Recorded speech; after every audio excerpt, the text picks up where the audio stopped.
So we're each taking 2 pills, okay? Now to give you some context on what that dosage means, I Googled it and looked at the dosages for 4-ACO DMT like in grams.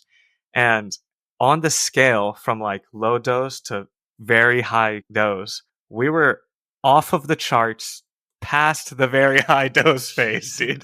Like, I'm Yuki, joined by my co-host Reggie, and you're listening to Modern Day Hippie, the podcast about doing drugs in a responsible, fun, and safe way to improve your life. Before we jump into today's episode, a quick legal disclaimer. This podcast is for educational and entertainment purposes only. Our goal is to educate and inform others about the realities of substance use in an engaging format. By listening to this podcast, you agree not to attempt to recreate anything found in this episode or any of our other content. We are not confessing to any acts stated in this podcast. The content in this episode should not be treated as factual or real in any way. Now, with that, we hope you enjoyed today's show. yo, what's up, guys? Welcome back to Modern Day Hippie. Today we have a very special topic for you. We're going to be talking about my personal favorite drug, 4-ACO DMT, or what I like to call shrooms in a pill. Dude, yeah, I'm honestly really excited to chat about this one today. Like, this is one of the few drugs I have never done. You have told me literally so much about it. It sounds like the perfect drug in so many ways. So I'm excited to hear some of your stories and get into it. Yeah, so to clarify, I'm really just going to talk about my stories today. I don't think I'm going to explain any of like the science or anything like that, just because I'm not super familiar with it.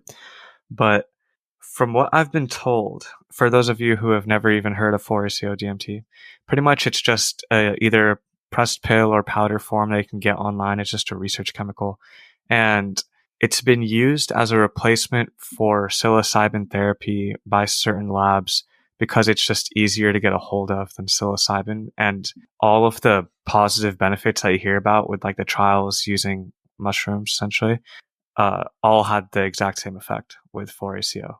And like some people will tell you that it's like they're like the same thing, but I mean, like the majority of people who've actually tried both will tell you like, yeah, the trips are slightly different. And that slight difference is what gives 4-ACO DMT the advantage for me over shrooms. And while for a researcher, it might be easier to get 4-ACO DMT, I'm gonna be honest, it's easier for me to get shrooms, which kind of sucks because 4-ACO is great. Yeah, well, it's all a matter of access, like who knows, different parts of the country, different parts of the world, it could be totally flipped. And honestly, the way you compare them between 4-ACO and shrooms reminds me a little bit of how I feel about weed versus Delta 8. And like Delta 8 to me is not quite as good, but it's cool to hear that 4-ACO is like a little bit better in your opinion. Yeah, I think it's a little bit better. So main differences, just for context here, is as I mentioned earlier, 4-ACO comes in either a pressed pill or a powder, which you get like mixed with some water or something. And it's at least the ones that I've had have been green, which I thought was kind of cool. And for those of you who are familiar with shrooms, those usually come either in like the form of raw mushrooms, some kind of like tea or drink, or some kind of edible form like chocolates or gummies or something like that. Now, we had a friend in college, Yuki and I, that was super into psychedelics, and he had every single research chemical. Dude, yeah, man, this guy, if it's who I think you're talking about, this guy would record his experiences as he was just self-administering these research chemicals. That was just like, that was another level. Like even back then when I know you and I were just getting into psychedelics, and even now I've definitely gotten more curious about research chemicals, but I don't know if I'd go that deep into it, man. Like, damn. I like respect, but also damn. Dude, I know. He'd be like, hey man, you gotta try these new chemicals I got. And he always referred to psychedelics as chemicals, which I thought was like, I mean, it's accurate, but it's also just like, dude, technically we're like a conglomeration of chemicals, right? Like, but anyways, so my first time trying it, that friend was the one who supplied it. And I don't even know where to begin with this story. This is such a stupid story. So my first time trying it, I was actually with another friend of Yuki and ours, and we were taking this younger gentleman who was like 18, 19 on his first psychedelic trip per his request. He like asked us to take him on a psychedelic trip. And, we asked him, what substance do you want to try? And he said, whatever you think is like, they're going to be the best for this. And so I was told 4-ACO is going to give him the best experience because it's pretty much just like shrooms. Doesn't last quite as long. It lasts around 4 hours versus like shrooms is more like 6. And it doesn't give you any of that nausea that you get with shrooms from like the chitin and shit, which that's so sucks big. That's and so can big, give anyone a bad trip. Yeah. So I'm like, fuck it, let's do it. So we each took like one pressed pill, and we go on a pretty long walk, about just a couple of miles to downtown. And along the way, we see this house. Super random, okay? This house that had all these lights and music coming from it. And we're like, damn, like, what is this? And like, we're tripping. So it looked extra cool. We walked towards this house and we see that there's like a sign and they were having an event and it was a public event. So we're like, fuck it, dude, let's do this. Let's go. So we walked around the back of the house. That's where the Wait, hold signs were on. leading us towards. Was this just like in like the suburbs, or like was it just like a house, like a front yard and a backyard? Like it was I'd say it was like just outside of the city. Okay. Like on our way to the city, just outside of the city. So kind of suburbs. There was a mixture of historic houses, which this was one of them, and apartment buildings in the area. So it's not like a random like cookie cutter neighborhood that we're walking through. Like, you know what I mean? Like it still felt more urban than it did suburban, in my opinion. But yeah, so historic house. So you can imagine this house is big and beautiful with like giant columns and shit. And the house was clearly just being used for events at this point, right? Nobody lived there. And so we walk around to the back where the signs were leading us, and we buy tickets. They're like $10 each. And they're like, yeah, enjoy. And we're like, what are we getting into? Like, whatever. And apparently we showed up right before the event started. So they took us to the front yard of the house, and all of a sudden a bunch of music starts playing, and all these people come from out of nowhere, aka from inside the house, and start doing this choreographed dance routine. And I'm just like, bro, what the fuck? Like me and my friends were just like, dude, what the fuck is going on? Like it just came out of nowhere. And one of my friends started going and dancing with them, and they were like all about it. They were all allowing it.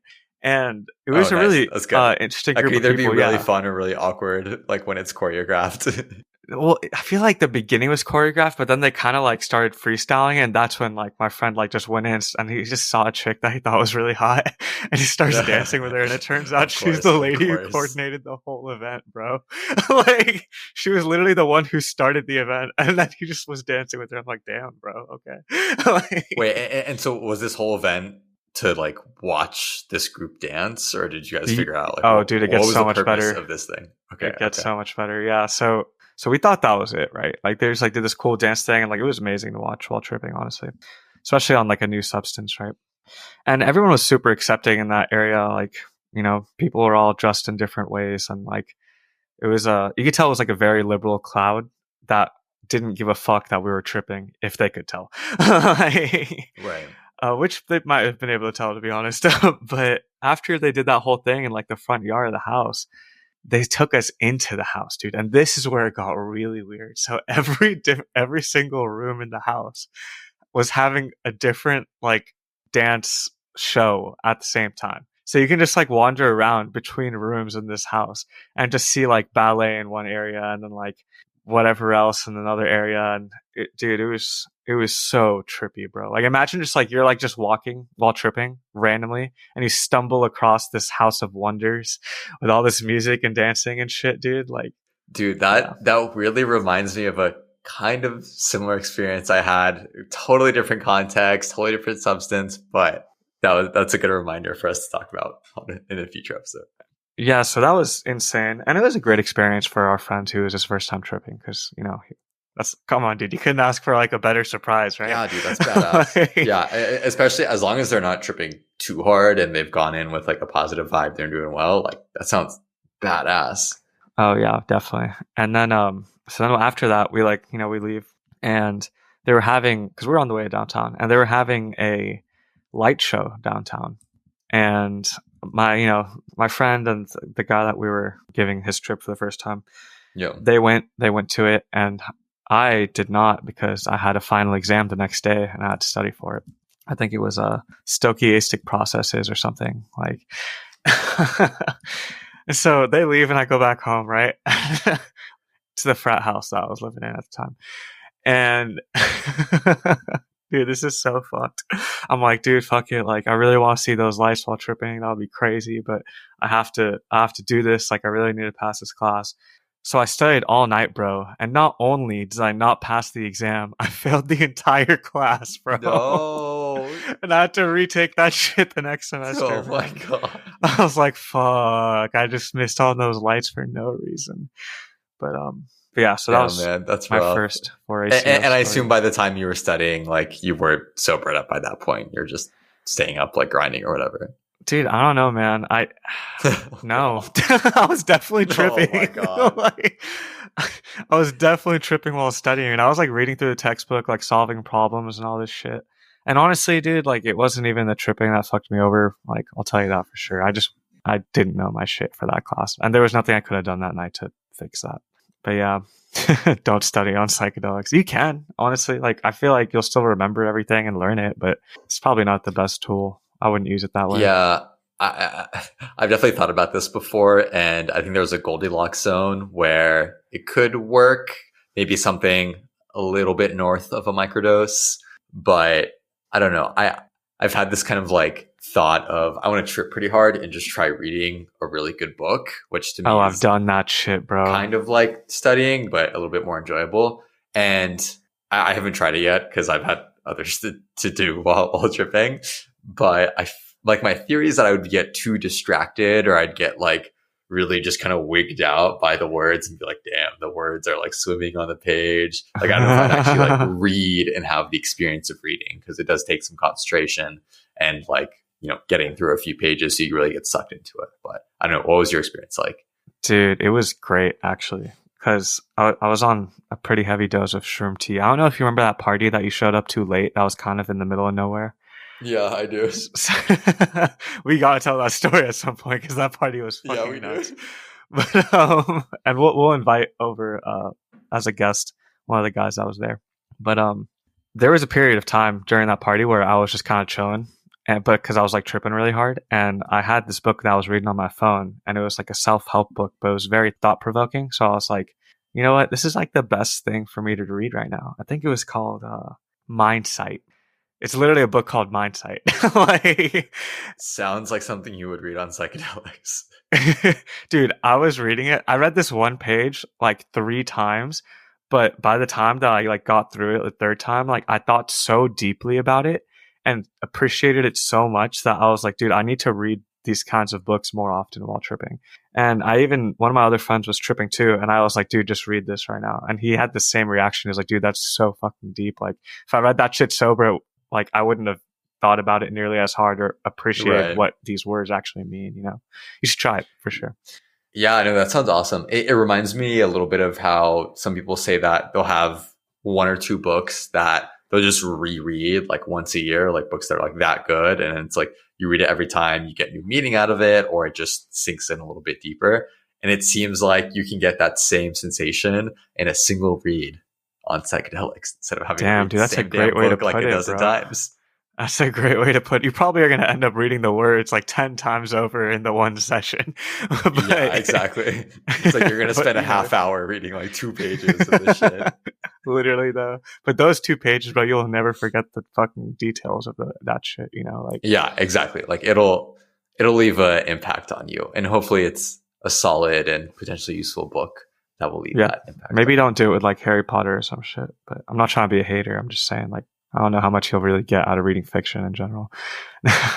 Yeah, it depends. Actually, I've also been listening to a lot of podcasts on this topic and thinking about reading in general. And I know you and I definitely are big fans of like nonfiction, self-improvement books, etc.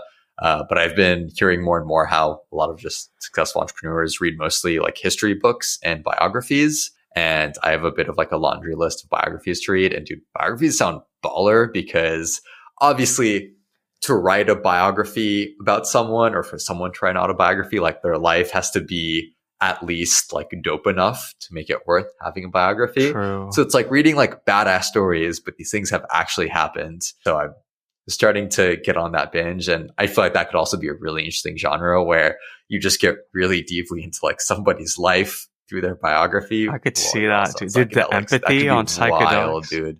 Dude, yeah, literally. Damn. Honestly, I gotta try that. That's a great suggestion. Yeah, same. We both got to report back and see how that goes. You're at the club and the music is thumping, but you've got nothing left in the tank. So what do? Sniff some cacao. Yup, you heard that right. Sniff some cacao. It's the hottest new trend in the club and party scene. One bum-sized sniff of raw chocolatey powder contains the caffeine equivalent to a half cup of coffee, and boom, it hits instantly. And the best part is you can now sniff cacao anytime, anywhere. Right out in the open, in front of the DJ booth or the stage, even at the VIP table with your friends. Now, how does that happen without drawing unwanted attention? Snogo's spring-loaded bump straws make it possible. These classy, triple mirror polished bump straws are the safest, most discreet way to enjoy sniffing cacao.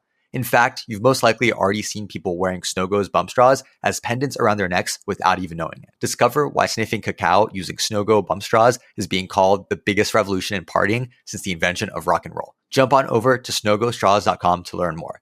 That's SNOGOSTRAWS.com and use discount code MDH15 at checkout for 15% off your entire order. Anyways, y'all heard my first 4ACO story, but let me tell you all about my favorite one. Right?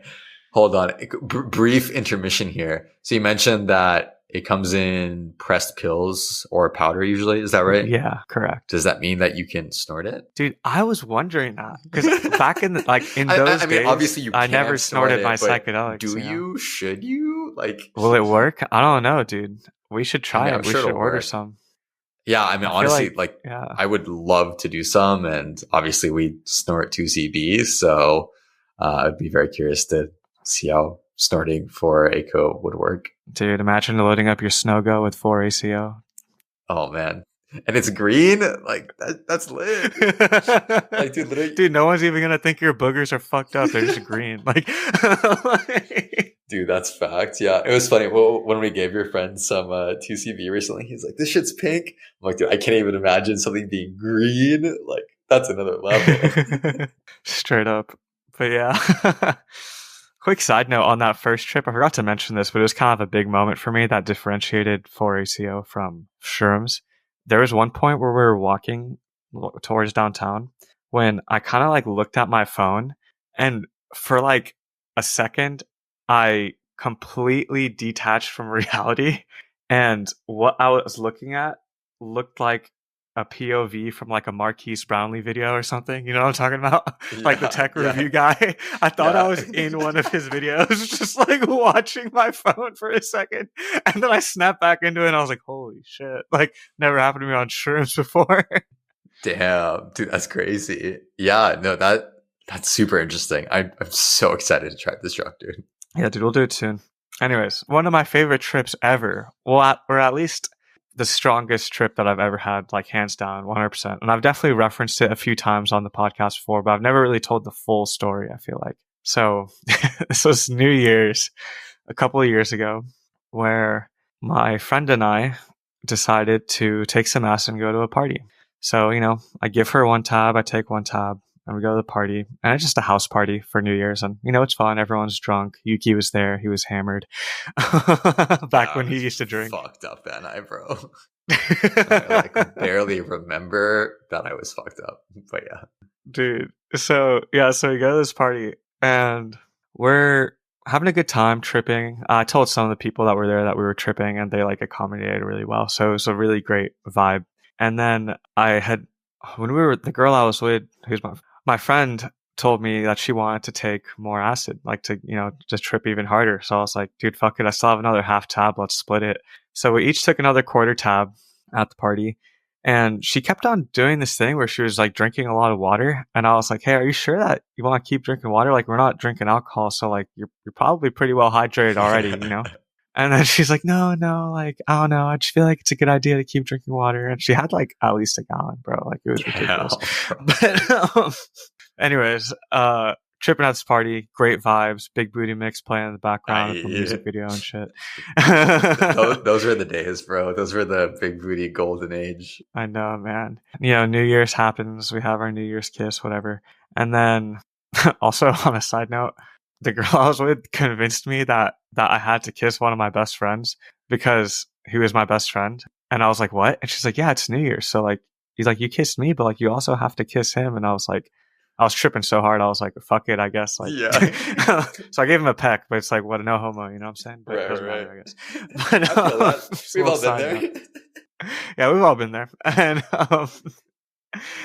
so we leave the party at like right after midnight and shit. I know like Yuki and everyone else stayed. I don't know what they were up to.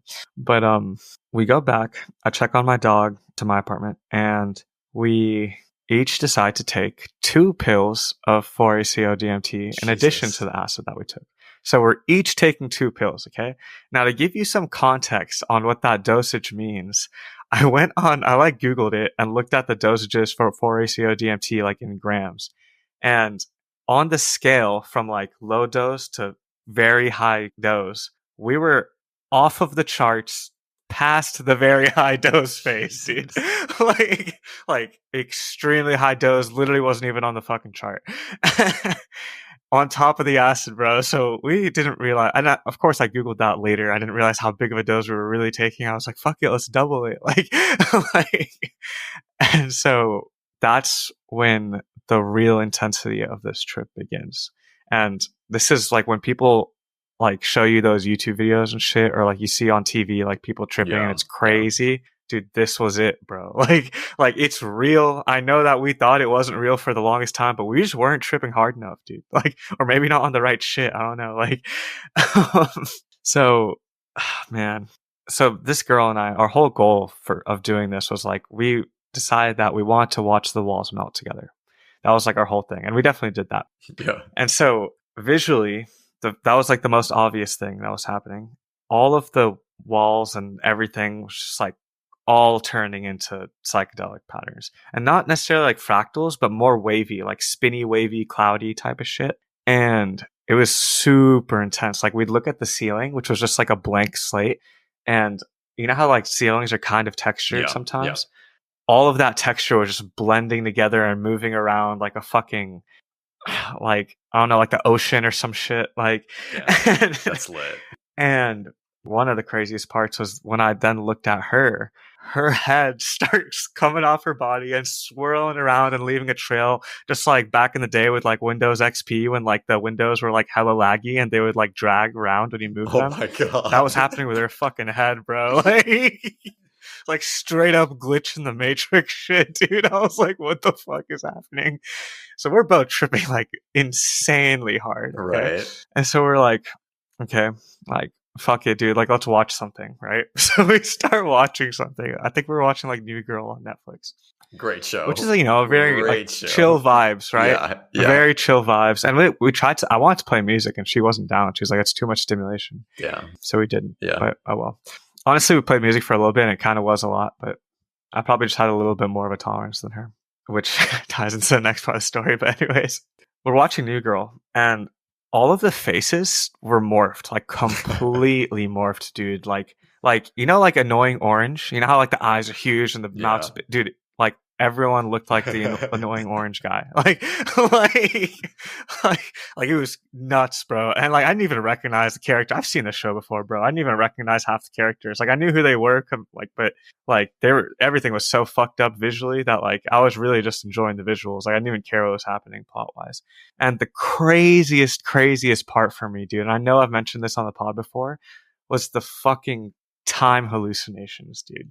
Like the show would literally randomly speed up, and when I say speed up, I mean like high pitched, like as if someone literally fucking hit fast forward on a VHS type of speed up. Yeah. And then like 20 seconds later or something, it would randomly everything would get really low pitched and get really slow, and everything was moving in slow motion, bro. And I was like, what the fuck is happening, dude? Like, and in my brain, like while I'm tripping super hard, I'm like trying to explain how this is possible. I'm like, I guess like if it sped up first, then it had to slow down later in order to cancel out it speeding up at the beginning.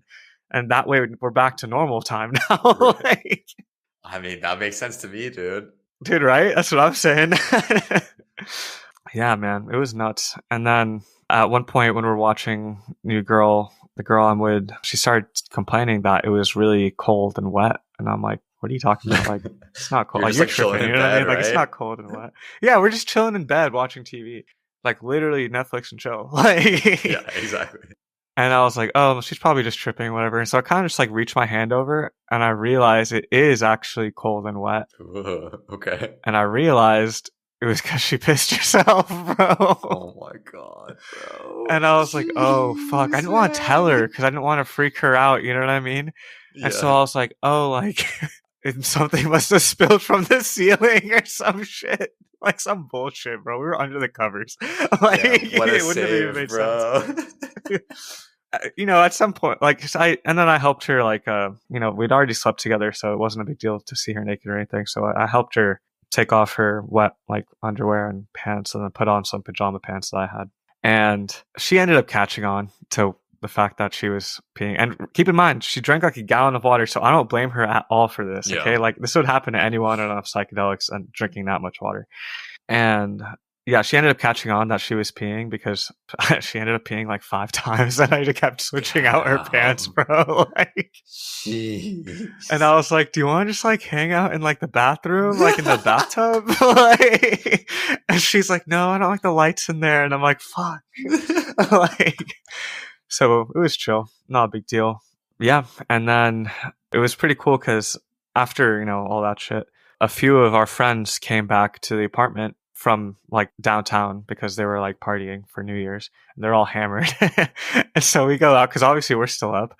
So we go out with them to the living room, set up a hookah, smoke, exchange stories, have great Vibes. laughs. You know, we had, and at the time we had 2 TVs in the living room, like 2 55-inch TVs next to each other. And we just had like cartoons on one of them for like me and her to watch, and on the other one we put on the Xbox so like the other guys could play. And, like, Yeah, and it was great vibes. And this is the apartment that I lived in for a couple of months. And the first time I came and saw the 2 TVs, I'm like, this is overkill. Like, this is ridiculous.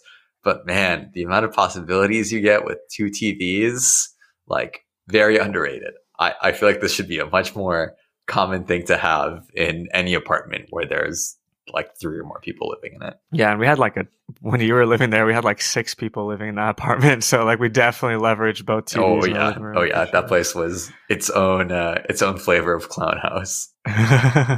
My favorite thing was during the presidential debates and like other like news cycles, we would put Fox News on one of them and like MSNBC or CNN on the other one. And it was like you're living in 2 totally different worlds, bro. I swear. I was like, what's happening? Like, what's the actual news at this point? The combination I remember the most was you and I would be playing like Gran Turismo, just taking turns on the time trials or whatever on one screen. And on the other screen would be like Bloomberg or some just super serious like business news. And that was also a pretty polar opposite dichotomy there. Yeah, she was lit. But yeah, anyway, so you know, we ended up going to bed after everyone else left, and obviously we couldn't sleep. So yeah, I imagine you we guys just were watched up Yu-Gi-Oh. for like a long time.